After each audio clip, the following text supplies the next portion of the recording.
Muito bom dia. Hoje, sexta-feira, dia 1º de março de 2024, e estes são os assuntos do vídeo de hoje. Amazônia. Emissões por queimadas em fevereiro são as maiores desde 2003. Outra ainda sobre o mesmo assunto. Ações do governo Lula não impedem recorde de queimadas na Amazônia. Órgãos mudam discurso. Ex-assessor de Bolsonaro está preso por viagem que não existiu. Defesa aponta abusos do STF. Feto não sente dor. Insegurança. O que diz a nota do governo Lula sobre o aborto? Ex-presidente Alberto Fernandes é acusado de desvio de fundos na Argentina. Gastos com funcionalismo cai 10,5% com Bolsonaro e sobe 2,8% com Lula. Lula não cita Israel, mas repudia ações em Gaza de novo. Queremos a paz. Rede TV muda a linha editorial, se aproxima de governo Lula e surpreende até apoiadores. Haddad defende comunicado ambicioso sobre tributação do G20. Voto de Dino a favor do PSB, dias após deixar partido, expõe divergência sobre conflito no STF. E se você já gostou dos assuntos deste vídeo, eu peço que deixem um like para aumentar o engajamento. Peço também que compartilhem nas suas redes sociais, nos seus grupos de WhatsApp, para que a gente consiga realmente sair da bolha. Peço também que verifiquem a inscrição em todas as minhas plataformas e também se as notificações estão ativas em cada uma delas.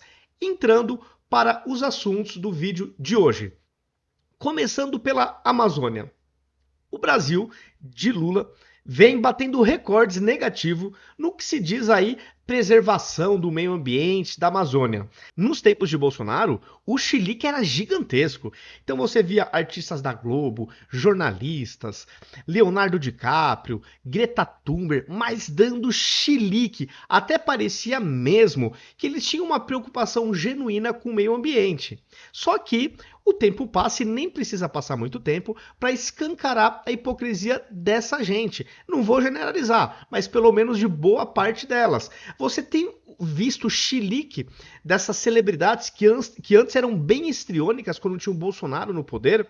Qual que é a impressão que a gente fica? Ou às vezes até certeza em alguns casos, que na verdade o problema não era a questão de preservar o meio ambiente, a Amazônia, dá a impressão que eles até pouco se importam. Na verdade é que como existe um governo de direita e eles não convivem bem com o contraditório, sempre rotulando os opositores das piores barbaridades, então a leitura que eu fico é essa. Como era um governo de direita, vamos prejudicar naquilo que for possível. E vamos dar chilique sobre vários assuntos. É o que está me parecendo, porque não faltam motivos para chiliques, não faltam mesmo. Nossa, se fosse Bolsonaro, se essa manchete fosse num governo Bolsonaro, seria o fim do mundo. Mas como não é, a gente percebe muita seletividade. Tá? Então aqui é realmente para escancarar esse duplo padrão de muitos esquerdistas. Continuando ainda em governo Lula.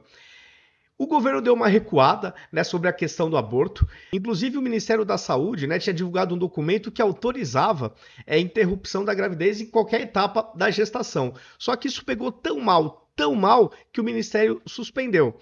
E aí, uma das coisas que constava nesse texto era o seguinte, mas das desculpas esfarrapadas, né, é que feto não sente dor. E aí eu pergunto para vocês, circulou já muito nas redes sociais, imagens, vídeos a respeito. Vocês já viram como que fica o corpo do bebê depois do procedimento de tirá-lo da barriga da mãe, né, o aborto? Vocês já viram como que é?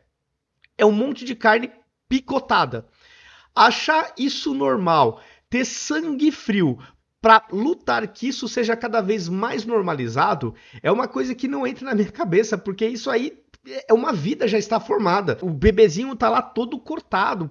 Assim, não vou nem falar para procurar, porque são assim, cenas chocantes. Mas que circulou. Quem teve a oportunidade de ver, ou desprazer de ver, que eu passou na minha timeline e eu vi isso aí, porque eu também não sabia como que era, o negócio é chocante. É realmente assim. E outra, como que vai falar que não sente dor? A questão lá é a questão do princípio. É uma vida que já existe. Já fecundou, já se formou, tá o corpinho lá, então... E outra coisa, O Lula, para vencer as eleições, não que isso seja uma novidade, mentir para vencer eleições.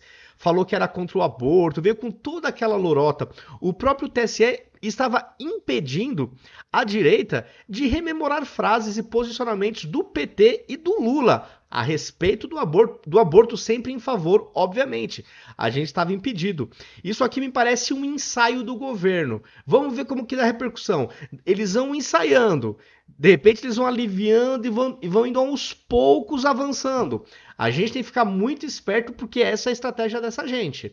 Isso aqui foi um laboratório, vamos ver no que vai dar, vamos entender a repercussão. E isso é uma pauta histórica da esquerda, a defesa desse assunto.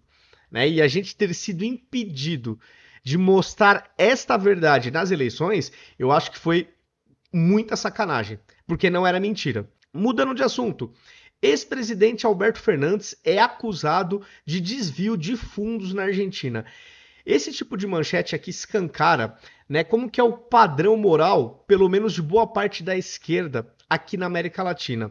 Esse é o tipo de manchete que já não nos assusta mais, porque estamos anestesiados, estamos acostumados na América Latina, vermos governos de esquerda sempre se lambuzando em esquemas de corrupção, mas não só, pegando a América Latina, onde a esquerda põe a mão, eles quebram os países. Então, além dessa questão moral que já é muito deplorável, eles têm um dom, eles têm uma habilidade em quebrar economias que é uma coisa assim absurda. É claro, eles acreditam e defendem as coisas erradas, é natural que quebrem os países. Então, a Dilma, a Dilma quebrou, se ela não fosse empichada, ela ia terminar de quebrar, ia terminar de fazer o serviço sujo dela no sentido de quebrar a economia do Brasil. Sem pandemia, sem guerra, tava com desemprego nas alturas, recessão, juros também lá nas alturas, era a combinação perfeita para o caos. A Argentina também tá há décadas sendo governada pela esquerda. Teve lá só uma interrupção breve do Macri, só que ele também deixou muito a desejar, então a esquerda tá há décadas administrando a Argentina está quebrada. Cuba, além de estar quebrado, o povo está passando fome. O Brasil está mandando toneladas de alimentos para lá. Venezuela, mesma coisa, falida. E outra, além de quebrarem países, surrupiam a democracia aqui na América Latina. Venezuela virou ditadura. Cuba, idem. A Nicarágua também, tá lá. Perdeu-se a democracia. Então, olha como na América Latina a esquerda assim é um mal absurdo. É quase que um mal absoluto. Você pode perder a democracia, muito provavelmente o país vai quebrar do ponto de vista econômico e não vai ser incomum, infelizmente, matérias desse tipo mostrando ladroagens. Né? Então, assim, por isso que essa região da América Latina faz muito por merecer em estar se ferrando, porque o povo também tem que escolher melhor. O povo tem que escolher melhor, isso também não dá para só atribuir aos governantes. Tem responsabilidade também do povo. Memória curta traz consequências. Então tem que sentir na carne as consequências das decisões equivocadas. No caso, votar em pessoas que não são dignas de ter a nossa confiança. Mudando as pautas. Gasto com funcionalismo cai 10,5% com Bolsonaro e sobe 2,8% com Lula. Aqui, basicamente, reflete a diferença entre esquerda e direita.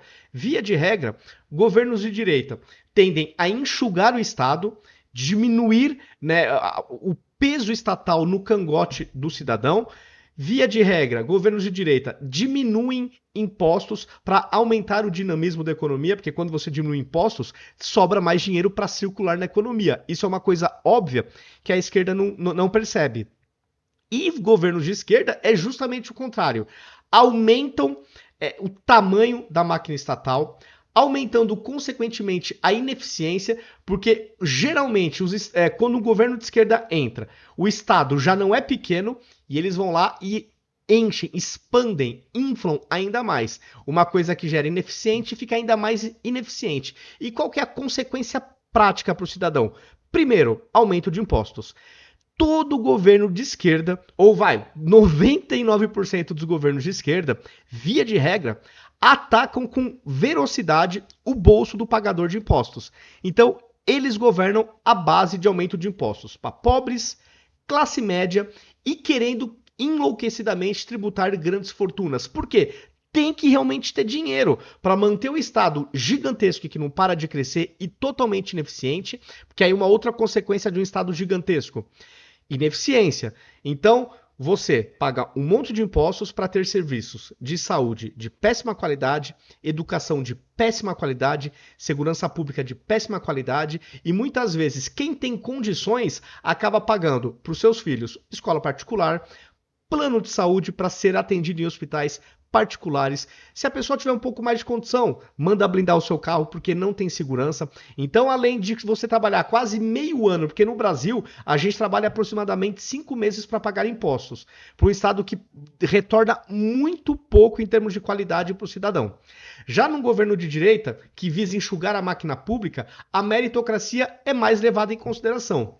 Então, os serviços de Estado tendem a ficar mais efetivos, além da própria administração de estatais. É só você pegar os lucros que as estatais deram no curto governo Temer e no governo Bolsonaro e comparar com todos os governos anteriores do PT.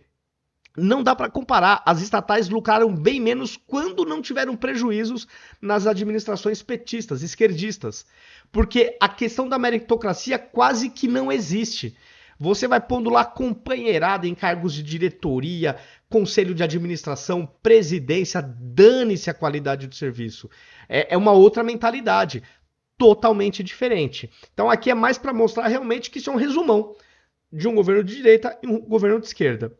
Outra, Lula não cita Israel, mas repudia ações em Gaza. De novo, queremos a paz. E aqui é só para mostrar uma coisinha, pessoal. O Lula percebeu que a bolha dele não é tão grande assim. Não é tão grande a ponto de sustentá-lo politicamente, mesmo quando ele fala asneira, mesmo quando ele fala coisas absurdas. Então ele teve sim que recuar. Porque na minha leitura, a bolha dos que repudiam Lula é muito maior daquela bolha que o defende. Então, para mim, esse recuo já mostra que ele perdeu força.